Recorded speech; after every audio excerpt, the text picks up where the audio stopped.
అమ్మ దొంగ.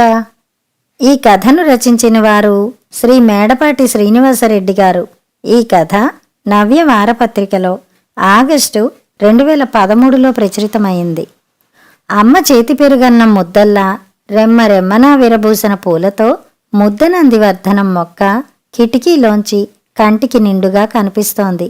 బుల్లితెర పేరును సార్థకం చేస్తూ ఓ Telugu TV channel happy birthday కార్యక్రమం ప్రసారం చేస్తూ ముచ్చటైన భంగిమల్లోని పిల్లల ఫోటోలను చూపిస్తోంది. తెలుగు గడ్డపైనే కాదు, భూప్రపంచం మీద ఎక్కడా ఎప్పుడు ఎవ్వరూ విని ఎరుగని విచిత్రమైన ఉచ్చారణతో తన స్వరపేటికనే రోకలిగా మార్చి తెలుగును నుగ్గు నుగ్గు చేస్తున్న యాంకరు ఇంగ్లీష్ను మాత్రం చక్కగా పలుకుతూ వాళ్లకు పుట్టినరోజు శుభాకాంక్షలు చెబుతోంది. హాలు ఊడ్చడం మరిచి చేతుల్లో చీపురుతో బొమ్మలా నిలబడిపోయిన మంగ టీవీకి కళ్ళప్పగించి చూస్తోంది. యాంకరు కాకరబేకర మాటలెలా ఉన్నా పసివాళ్ల ఫోటోలు చూపుతూ మధ్య మధ్య పాటలు వినిపిస్తుంటే ఆమెకి భలే సంబరంగా ఉంటుంది. మరో 2 ఇళ్లలో పాచి ఊడ్చి అంట్లు తోమాల్సిన పని ఉందన్న ఊసే మరిచిపోయింది. ఎగిరే సీతాకోక చిలకను చూసి మురిసిపోయే చిన్నపిల్లల 45 ఏళ్ల మంగ అలాగే ఉండిపోయింది.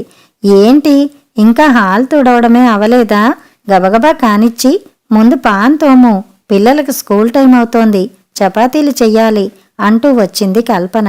ఉలిక్కిపడ్డ మంగ అలాగేనమ్మా అంటూ గబగబా హాలు ఊడ్చి వంటింట్లోకి వెళ్ళింది.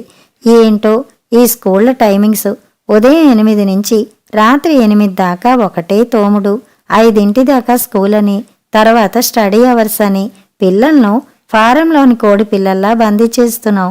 ఇంటికి వచ్చేసరికి విచ్చుకోకుండానే వాడిన మొగ్గల్లా అయిపోతున్నారు నిట్టూర్చింది కల్పన. కొంతకాలం క్రితం వరకు పిల్లలకు హింస ఈ స్థాయిలో ఉండేది కాదు. అదిగో మధ్యం బెల్ట్ షాపుల్లా కార్పొరేట్ స్కూళ్లు ఎక్కడికక్కడ విస్తరించాయి. మార్నింగ్ 8 to ఈవినింగ్ 8 అంటూ ప్రచారం చేసి అడ్డాల నాడే బిడ్డల ఆదాయాన్ని హోదాను ఖరారు చేసేయాలని ఆరాటపడే తల్లిదండ్రుల్ని సూదంటు రాళ్లలా ఆకట్టుకున్నాయి.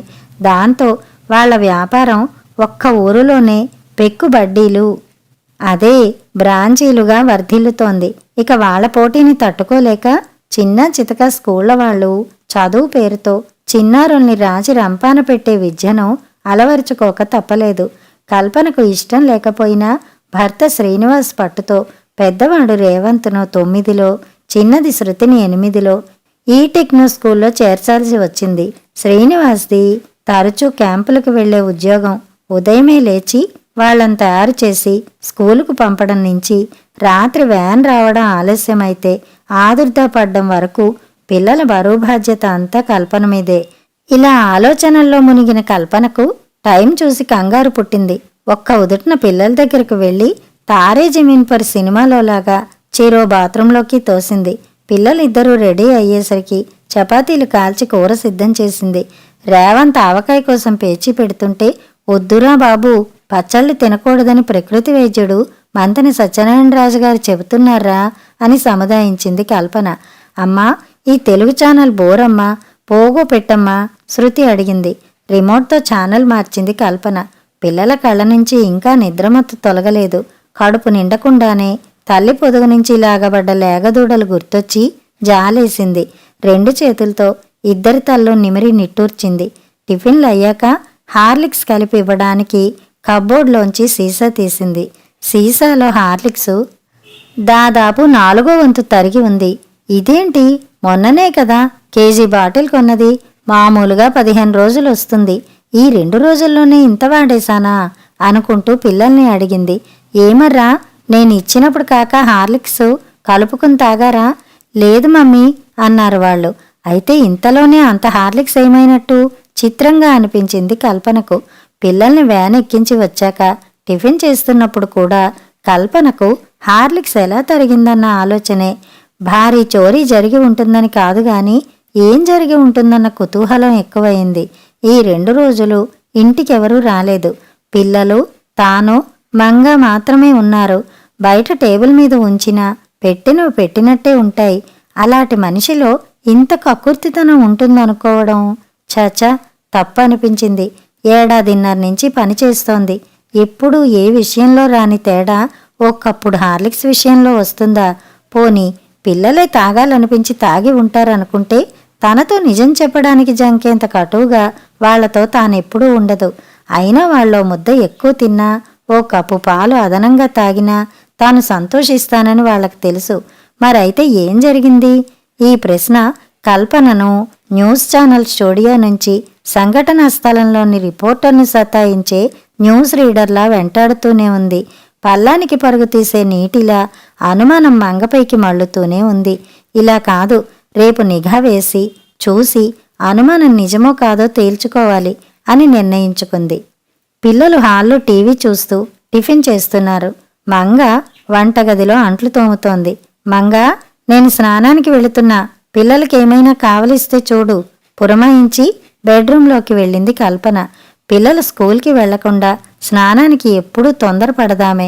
5 నిమిషాలు అవ్వకుండానే వెళ్ళినట్టే బెడ్రూమ్ తలుపు చప్పుడు కాకుండా తీసి బయటికి వచ్చింది. చకచకా వంటింట్లోకి వెళ్ళింది. కబ్బోర్డ్ తలుపు మూసేస్తూ కనిపించింది మంగ. ఆమె చేతిలో క్యారీ బ్యాగ్, దాంట్లో హార్లిక్స్. కల్పనను చూసి తరగతి గదిలో టీచరు టేబుల్ సొరుగులోంచి చాక్ పీస్ కాజేస్తూ కల్పనను చూసి తరగతి గదిలో టీచర్ టేబుల్ సొరుగులోంచి చాక్ పీస్ కాజేస్తూ పట్టుబడ్డ పిల్లలా బిక్కచచ్చిపోయింది మంగ. తల్లివేరు తెగిన మొక్కలా ఆమె ముఖం వాడిపోయింది. టన్ను బరువు నెత్తిపెట్టినట్టు ఆమె తల వాలిపోయింది. కల్పనకు కొంత చిత్రంగానూ కొంత చీదరగానూ అనిపించింది. మనుషులు ఇంత కక్కుర్తిగా ఎందుకు ప్రవర్తిస్తారో. అమ్మా, హార్లిక్స్ అంటే ఇష్టం అంటే తనివ్వదా? చచా, లేకి మనిషి అనుకుంది. ఇదేం పని మంగా, నువ్విలాంటి దానివని అనుకోలేదు. నీకంత ఇష్టమైతే నన్ను అడగొచ్చుగా ఈసడింపుగా అంది. పులిగుహలో చిక్కుకున్న లేడిలా మంగ కళ్ళలో బెదురు, గొంతు అడకత్తెల్లో ఇరుక్కున్నట్టు. కాసేపు మాట్లాడలేకపోయింది. చివరికి నెమ్మదిగా చెప్పింది, హార్లిక్స్ నా కోసం కాదమ్మా, నా కూతురు కడుపుతో ఉంది. 5వ నెల. కడుపులో బిడ్డ ఎదుగుదల బాగోలేదు. బలమైన తిండి పెట్టాలని గవర్నమెంట్ హాస్పిటల్లో డాక్టరమ్మ చెప్పింది. దాని మొగుడు నా మొగుడు తాగుబోతోళ్లే. నా సంపాదన తిండి తిప్పలకే చాలడం లేదు. దానికి మంచి తిండి ఎక్కడి నుంచి తేను? దానికోసమే కక్కుర్తి పడ్డాను. క్షమించమ్మా. తప్పు చేసిన పిల్లను కొట్టడానికి బెత్తం ఎత్తిన టీచర్కు పిల్ల అరచేతిలో పుండు కనిపించినట్లు బిత్తరపోయింది కల్పన.